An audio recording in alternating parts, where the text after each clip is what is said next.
आज के इस वीडियो में हम बात करने वाले हैं एक रोचक विषय पर। वह विषय है ईसा मसीह ईश्वर थे या ईश्वर के पुत्र। दर्शकों, अक्सर ईसाई धर्म में इस बात को लेकर चर्चा बनी रहती है।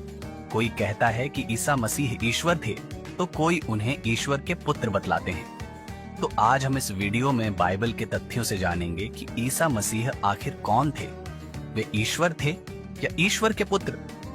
दर्शकों, इस बात से तो हम सभी परिचित हैं कि हजरत ईसा जी लोगों को एक ईश्वर की भक्ति करने के लिए बताया करते थे, जिसका लोगों ने बहुत विरोध किया। लेकिन ईसा जी फिर भी अपने मार्ग से विचलित नहीं हुए और उनके द्वारा किए गए चमत्कारों को देखकर लोग उन्हें परमेश्वर का दूत अर्थात नबी मानना शुरू कर दिए, जिस वजह से उस समय के धर्मगुरु यानी हजरत मूसा जी के अनुयायी ईसा जी के जानी दुश्मन हो गए थे। यही कारण था कि उन्होंने ईसा जी को पकड़कर राजा के पास ले गए तथा कहा कि यह पाखंडी है, झूठा नबी बनकर दुनिया को ठगता है, इसने बहुतों के घर उजाड़ दिए हैं, इसे क्रस किया जाए। लेकिन राजा ने पहले मना किया कि साधु संत को दुखी नहीं करते, पाप लगता है। परंतु भीड़ अधिक थी, वह भीड़ नारे लगाने लगी कि इसे क्रस करो। तब राजा ने कहा जैसे उचित समझो करो।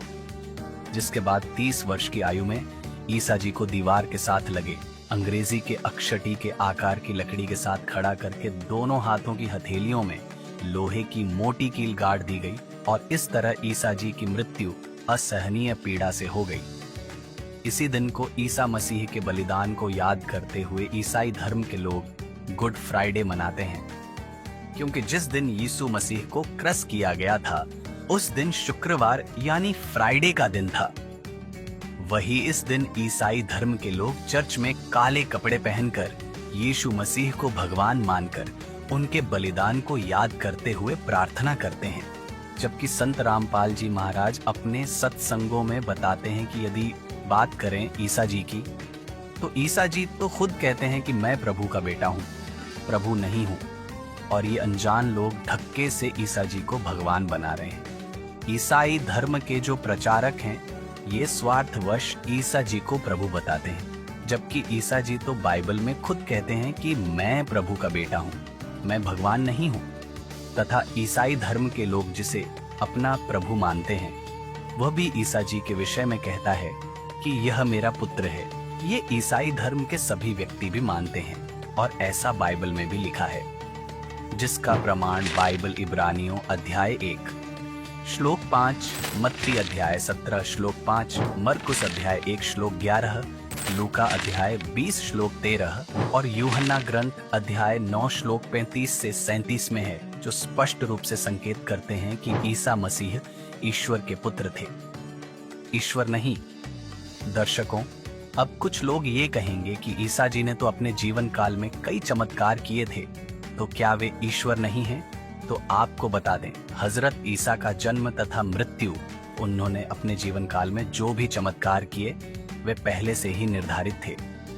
यह प्रमाण पवित्र बाइबल में यूहन्ना ग्रंथ अध्याय 9 श्लोक 1 से 34 में है, जिसमें लिखा है कि एक व्यक्ति जन्म से अंधा था, वह हजरत ईसा मसीह के पास आया तथा हजरत ईसा जी के आशीर्वाद से स्वस्थ हो गया, उसे आंखों से दिखाई देने लगा। शिष्यों ने पूछा, हे मसीह जी, इस व्यक्ति ने या इसके माता पिता ने कौन सा ऐसा पाप किया था जिस कारण से यह अंधा हुआ तथा माता पिता को अंधा पुत्र प्राप्त हुआ? ईसा जी ने कहा कि इसका कोई पाप नहीं है जिसके कारण यह अंधा हुआ है, तथा न ही इसके माता पिता का कोई पाप है जिस कारण उन्हें अंधा पुत्र प्राप्त हुआ। यह तो इसलिए हुआ है कि प्रभु की महिमा प्रकट करनी है। भावार्थ यह है कि यदि पाप होता तो हजरत ईसा आंखें ठीक नहीं कर सकते थे, तथा काल रूपी ब्रह्म ने ईसा जी की महिमा बनाने के लिए अपनी शक्ति से किसी प्रेत द्वारा अंधा करा रखा था, जो ईसा जी के पास आते ही प्रेत निकल गया और व्यक्ति को दिखाई देने लगा था। यह सर्वकाल ज्योति निरंजन ब्रह्म शैतान का सुनियोजित जाल है, जिस कारण उसके द्वारा भेजे अवतारों की महिमा बन जाए तथा सर्व आसपास के प्राणी उस पर आसक्त होकर उसके द्वारा बताई ब्रह्मकाल की साधना पर अटल हो जाए। जिसकी पूर्ण जानकारी जानने के लिए इसी वीडियो के डिस्क्रिप्शन में दी गई लिंक पर क्लिक करके देखिए। यह वीडियो जिसका टाइटल है संपूर्ण सृष्टि रचना। दर्शकों, पवित्र बाइबल मत्ती अध्याय 26 श्लोक 24 से 55 में उल्लेख है कि यीशु की मृत्यु पहले से निर्धारित थी और यीशु को पहले से पता था कि उनका एक शिष्य उन्हें धोखा देगा और उन्हें गिरफ्तार करवाएगा, जिससे ईसा जी भी नहीं बच सके। दर्शकों, बाइबल के उपरोक्त उल्लेखों से स्पष्ट है कि यीशु जन्म और मृत्यु के चक्र में थे और यीशु द्वारा किए गए चमत्कार पहले से ही निर्धारित थे। दर्शकों, संत रामपाल जी महाराज बताते हैं कि वास्तव में यीशु मसीह इस पृथ्वी पर काल ब्रह्म द्वारा भेजे गए कुछ विशेष और अलौकिक शक्तियों से युक्त एक नबी थे।